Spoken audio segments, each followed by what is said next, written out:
First প্রজেক্টেই বুঝে গেছি এইটা আসলে ডিফারেন্ট। এটা কোনো ম্যাজিক টুল না, আপনার ক্রিয়েটিভিটি তো লাগবেই, বাট এই টুলটা আপনার কাজকে সহজ করে দিবে একদম। আর ঠিক এই জায়গা থেকে আমি AssetBender ট্রাই করি।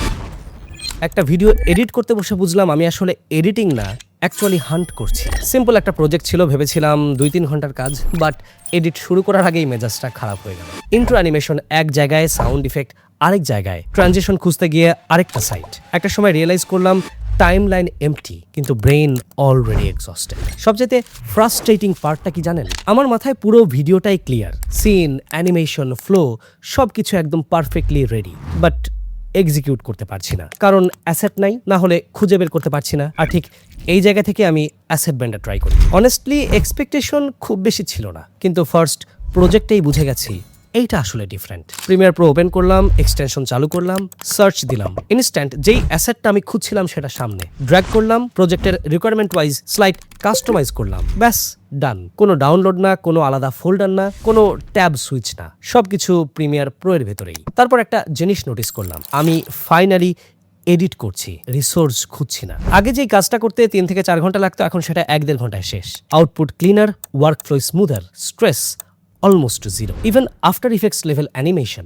এখন প্রিমিয়ার প্রো এর ভেতরেই ড্র্যাগ অ্যান্ড ড্রপ করে করতে পারছি। আর রিসেন্টলি ওরা সিস্টেমটা অনেক রিফাইন করেছে, এক্সপিরিয়েন্স এখন আরো অনেক বেশি স্মুথ। আগের ছোটখাটো বাগগুলো আসলে ফিক্স করা হয়েছে। আর যারা শর্ট ফর্ম কন্টেন্ট করেন ওদের জন্য রিল প্যাক আসছে, মানে YouTube shorts, reels, TikTok, Instagram এই টাইপের কন্টেন্ট এখন আরো অনেক ইজি। আরো একটা ফিচার আসছে যেটা অনেস্টলি গেম চেঞ্জার হতে পারে, অটো সাবটাইটেল। ক্যাপকাট বা ভিডের মতো মডার্ন সাবটাইটেল এখন প্রিমিয়ার প্রো এর ভেতরেই জেনারেট করা সম্ভব। কিন্তু আমার কাছে অনেস্টলি সবচেয়ে বেশি ইন্টারেস্টিং লেগেছে ওদের প্রাইসিং মডেলটা। এখন তারা সাবস্ক্রিপশনের পাশাপাশি সব প্যাক লাইফ টাইম ডিলে দিচ্ছে। তার মানে আপনি চাইলে সাবস্ক্রিপশন ফি দিয়ে সবগুলো প্যাকের অ্যাক্সেস নিতে পারেন। আবার যদি মনে করেন যে আপনার একটা প্যাক হলেই চলছে, তাহলে যে কোনো pack life time delay purchase করতে পারবেন। এডিটিং টুলসের ক্ষেত্রে এইটা কিন্তু রেয়ার, কারণ নর্মালি সবকিছুই মান্থলি সাবস্ক্রিপশনে থাকে। আরো একটা জিনিস ভালো লেগেছে, ওদের অ্যাফিলিয়েট সিস্টেম আছে, মানে আপনি নিজে ইউজ করছেন, ভালো লাগলে আপনি অন্যদেরকেও সাজেস্ট করতে পারেন, আর সেখান থেকেও একটু আর্নিং আসতে পারে। আমার পার্সোনালি এই পার্টটা অনেক বেশি ইন্টারেস্টিং লেগেছে, যে নর্মালি আমরা আসলে এডিটিং টুলস ইউজ করি,